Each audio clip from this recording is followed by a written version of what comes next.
Mos i neglizhoni këto shenja që jep zemra e sëmurë, pasi mund t'ju kushtojnë në jetën.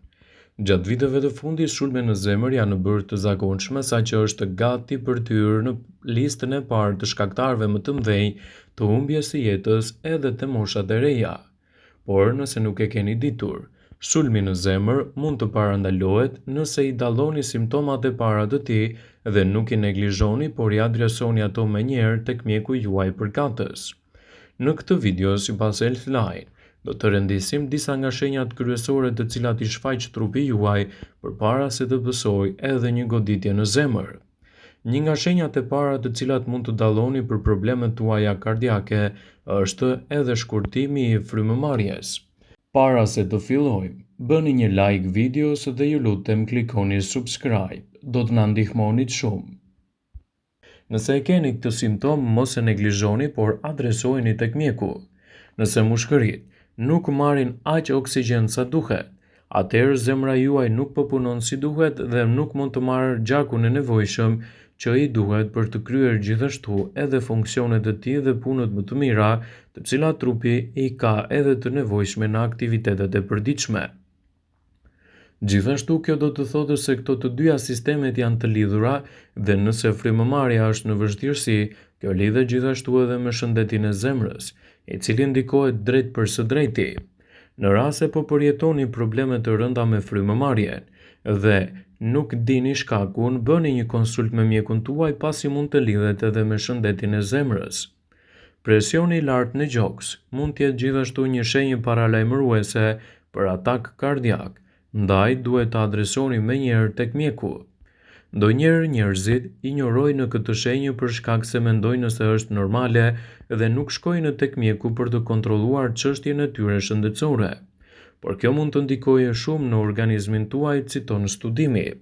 Presioni në gjoks është një shenjë e qartë dhe e dukshme, e cila mund të lidhet gjithashtu me sulmin në zemër dhe mund të ndikojë gjithashtu edhe në të ardhmen, të cilat mund të ndikojnë në krijimin e komplikacioneve tuaja kardiovaskulare. Lodhja pa arsye mund të lidhet edhe me shëndetin tuaj kardiak, citon studimi. Lodhja është një tjetër shenjë, e cila tregon se mund të pësoni një sulm në zemër. Kur arteriet ngushtohen, ato nuk e lejojnë që gjaku të qarkullojë si duhet në të gjithë trupin tuaj, që nënkupton se muskujt nuk marrin atë çfarë ka nevojë dhe për këtë arsye ndihen vazhdimisht të lodhur dhe gjithashtu fillojnë edhe komplikacionet me shëndetin tuaj. Nëse ndjeni presion dhe lodhje të vazhdueshme edhe pasi nuk keni kryer, siç është edhe ngjitja e shkallëve ose aktivitetet të rënda fizike, kjo mund të lidhet me shëndetin e zemrës. Paraqituni tek mjeku për të marrë një trajtim më të specializuar. Një tjetër shenjë janë edhe shtrëngimet në krahëror, të cilat mund të lidhen drejt për së drejti me shëndetin tuaj kardiak, citon studimi.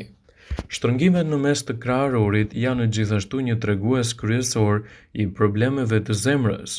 Ato mund të kenë edhe lidhje të drejt për drejta me këtë komplikacion. Nëse keni dhimbje, bllokime, shtrëngime, jo në anën e krahërorit por në mes të tij, atëherë duhet të bëni një vizitë tek mjeku, pasi mund të lidhet me shëndetin kardiak. Frymëmarrje të vështira. Sipas të dhënave, një tjetër shenjë paralajmëruese është mungesa e frymëmarrjes. Nëse zemra nuk furnizohet mjaftueshëm me oksigjen, atëherë do ju duket sikur po ju mungon ajri. Nëse jeni duke ecur ose duke ngjitur shkallët dhe ndjeni një lodhje të pakuptueshme që ju pengon, atëherë kjo mund të jetë një shenjë paralajmëruese për shëndetin tuaj kardiak. Rrahjet e çrregullta të zemrës gjithashtu mund të jenë një tregues i plot i problemeve të shëndetit kardiak. A keni përjetuar ndonjëherë sikur zemra do t'ju dalë nga krahërori, po ndjesinë e zemrës sikur rresh së rrahuri? Kjo mund të jetë edhe për një sekond. Ajo për të cilën po flasim në këtë video ka të bëjë me rrahjet e çrregullta të zemrës, një fenomen që zgjat krejt pak, por që duhet të ndodhë shpesh. Jo vetëm që jeni në lëvizje, por edhe kur jeni ulur mund të pësoni një ndryshim të tillë. Duhet të adresoni problemin tuaj tek mjeku, pasi ky çrregullim mund të jetë një komplikacion që lidhet me shëndetin e zemrës. Humbja e ndjenjave. Në rastet kur njeriu humbet ndjenjat ose atë siç thuhet ju bie të fikë në mënyrë të pashpjegueshme dhe pa shkak të mirëfillt. Humbja e pashpjegueshme e ndjenjave ka të bëjë me probleme të ndryshme, por një nga kryesoret lidhet me shëndetin e zemrës. Nëse kuptoni se keni këto lloj simptomash, këshillohet të bëni një vizitë tek mjeku në mënyrë të menjëhershme, pasi mund të lidhen drejt për së drejti me shëndetin tuaj kardiak. Këmbët dhe gjunjët e enjtura. Enjtja në këmbë mund të shfaqet nga një sër arsyesh, por këtu nuk përjashtohen as problemet me valvulat e zemrës. Formimi i lëngjeve është një simptom e zakonshme e problemeve të zemrës, por kjo kur nuk pompon mjaftueshëm gjak. Para se të friksoheni, duhet të dini që kjo lloj enjtje, ndryshe nga fryrjet e zakonshme, fillon dhe përkeqësohet me kalimin e kohës ose të përhapet në pjesë të tjera të trupit. Prandaj, nëse arrihet në këtë pikë, duhet të konsultoheni me mjekun tuaj për të evituar kështu edhe problemet me shëndetin kardiak. Dhimbjet e kokës. Para se të pini një ilaç për lehtësimin e dhimbjeve të kokës, duhet të dini që ato mund të jenë shenja paralajmëruese të goditjes në tru ose mpiktjes së gjakut gjithashtu. Vetëm dhimbja e kokës nuk është domosdoshmëri tregues i problemeve në zemër, por nëse e përjetoni atë së bashku me simptoma të tjera siç është lodhja, marrëmendja, të fiktë ose edhe probleme të ngjashme, duhet të adresoni tek mjeku në mënyrë të menjëhershme, pasi çështja juaj mund t'ju kushtojë shtrenjtë për organizmin dhe mbi të gjitha të ndikojë në organizmin tuaj duke dëmtuar shëndetin e zemrës seriozisht. Lodhja pa arsye është një tjetër tregues i problemeve tuaja kardiake. Adresimi tek mjeku juaj i këtyre simptomave është gjëja më e mirë që mund të bëni, citojnë në studimet. Kjo mund të jetë një shenjë e vështirë për të deshifruar, sepse janë miliona arsye pse ndjeni të lodhur, siç është për shembull mungesa e gjumit, stresi e të tjera. Por këtu po flasim për një nivel jo normal të lodhjes.